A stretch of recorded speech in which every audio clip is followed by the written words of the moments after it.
Hey folks, Trevor here. Let's talk about something that's been bugging me for a while. You know Africa, right? Big continent, lots of animals, pyramids, that place your rich aunt goes on safari.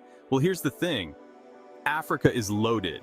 I'm talking diamonds, gold, oil, you name it. It's like the Earth's treasure chest. But here's the kicker. Most Africans are broke, like really broke. It's like having a Lamborghini in your garage, but no money for gas. What's up with that?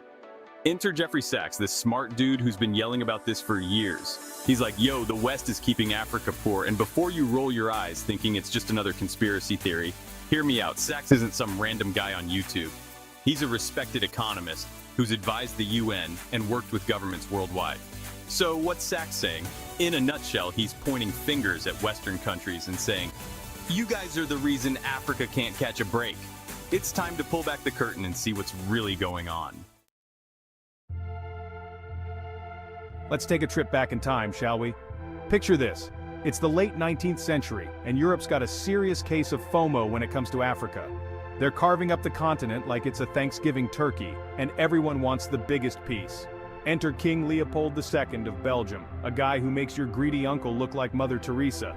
This dude somehow convinced the world to give him personal ownership of the Congo. Not to Belgium, mind you, to him, personally. It's like if I convinced the UN to give me Florida. Now, Leopold wasn't interested in the Congo for its scenic views or wildlife. Nope, he wanted rubber, and boy did he get it. Under his rule, millions of Congolese were forced to collect rubber under brutal conditions. We're talking slavery, mutilation, murder, the works. It was a humanitarian disaster of epic proportions. And the kicker? Leopold got filthy rich off it. Fast forward to the 1960s. The Congo finally gains independence. Enter Patrice Lumumba, the country's first democratically elected leader. Lumumba had this crazy idea that maybe, just maybe, the Congo's resources should benefit the Congolese people. Wild, right? Well, apparently it was too wild for some. Within months, Lumumba was overthrown and assassinated. And guess who had a hand in it? Yep, our friends at the CIA. The past doesn't stay in the past, it shapes the present. The effects of this colonial hangover are still felt today, from economic structures to political instability. Alright, let's fast forward to today. You might think, surely things are better now, right? We've got fair trade, corporate responsibility, all that good stuff. Well, hold on to your ethically sourced fair trade coffee, folks, because we're about to take a wild ride into the world of modern economic exploitation. Let's talk about Glencore. Never heard of them? Don't worry, most people haven't. But this Swiss-based company is a big player in the global commodity market. They're like the Walmart of raw materials. If Walmart had a habit of getting into trouble with the law. Glencore has operations all over Africa, from copper mines in Zambia to cobalt in the Congo, and boy, have they been busy. We're talking about allegations of corruption, tax evasion, and labor violations that would make even the most hardened corporate lawyer blush. But here's the real kicker. Even when these companies are operating legally, the deck is often stacked in their favor. How? Through a lovely little thing called transfer pricing. Companies can manipulate their books to show little or no profit in African countries, meaning they pay little or no tax. Meanwhile, the real profits are funneled to tax havens faster than you can say Panama Papers. Let's take a trip to Nigeria, shall we? Not for the jollof rice, though it's delicious, but to talk about something a lot less appetizing: environmental destruction. Specifically, let's chat about the Niger Delta. Now, if you're picturing a lush river delta teeming with wildlife, I've got some bad news for you. The reality is a bit more oily. The Niger Delta is home to some of Africa's largest oil reserves. Great news, right? Well, not so much for the people living there. For decades, oil companies have been treating this place like a giant gas station with no cleanup crew. We're talking oil spills that make the Exxon Valdez look like a drop in the bucket.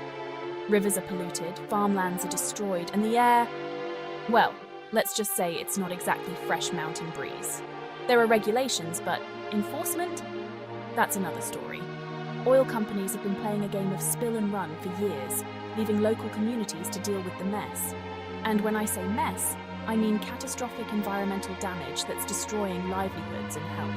The companies making this mess, many of them are based in the West. It's like having a neighbor who keeps their own yard spotless but uses yours as a dumping ground. Section 5. Unequal access to healthcare, COVID-19's harsh lesson.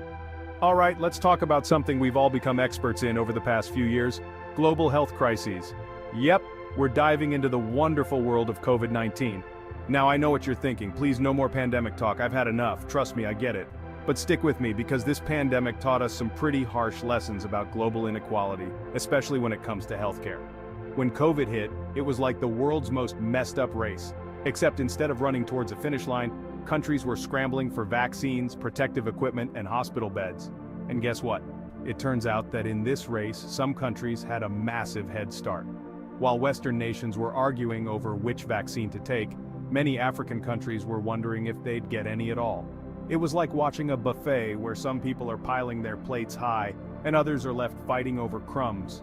By the time vaccines started trickling into Africa, Western countries were already talking about booster shots. It's like showing up to a party after everyone's gone home and all that's left is some stale chips and warm soda. Jeffrey Sachs points out that this isn't just unfair, it's a symptom of a global system that consistently prioritizes Western lives over African ones. This pandemic just shone a spotlight on a problem that's been around for ages. Section 6, the debt trap, how financial systems keep Africa down. Alright folks, let's talk about everyone's favorite topic, debt. I know you'd rather watch paint dry, but trust me, this is important. Because when it comes to keeping Africa poor, debt is like the invisible string puppet master pulling all the strings. Here's the deal, many African countries are in debt, like serious debt. We're talking I maxed out all my credit cards and then some level of debt, but here's the twist. A lot of this debt is owed to Western countries and institutions. It's like if you owed money to your rich uncle, but instead of helping you out, he keeps charging you interest and telling you how to live your life. Not cool, Uncle Sam, not cool. Some of this debt comes from loans for development projects, but a lot of it, it's inherited. Many African countries are still paying off debts from the colonial era. It's like being stuck with your great-grandpa's mortgage, except the house was stolen from you in the first place. Section 7, resource curse, when abundance becomes a burden. Alright, let's play a game. I'll describe a country and you guess which one it is. Ready? This country is rich in natural resources. It's got oil, diamonds, gold, you name it. Sounds great, right? But here's the plot twist. Despite all this wealth, most of its people live in poverty. Any guesses? If you said pretty much any resource-rich African country, ding ding ding, we have a winner. Welcome to the weird world of the resource curse. It's like a fairy tale gone wrong. Instead of blessing a country with prosperity, abundant natural resources often lead to corruption, conflict, and poverty. Take Nigeria, for example. It's Africa's largest oil producer. You'd think they'd be rolling in dough, right? Well, not quite. Despite all that black gold, about 40% of Nigerians live in poverty. It's like having a golden goose. But instead of golden eggs, it's laying landmines.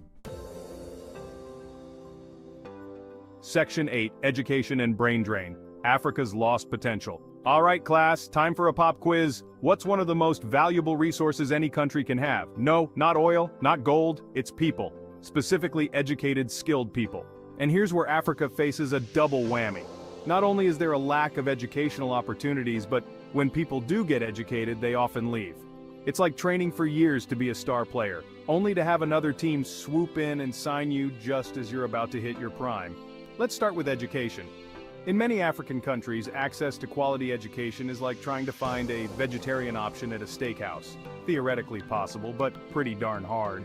Underfunded schools, lack of resources, not enough teachers, it's a perfect storm of educational challenges.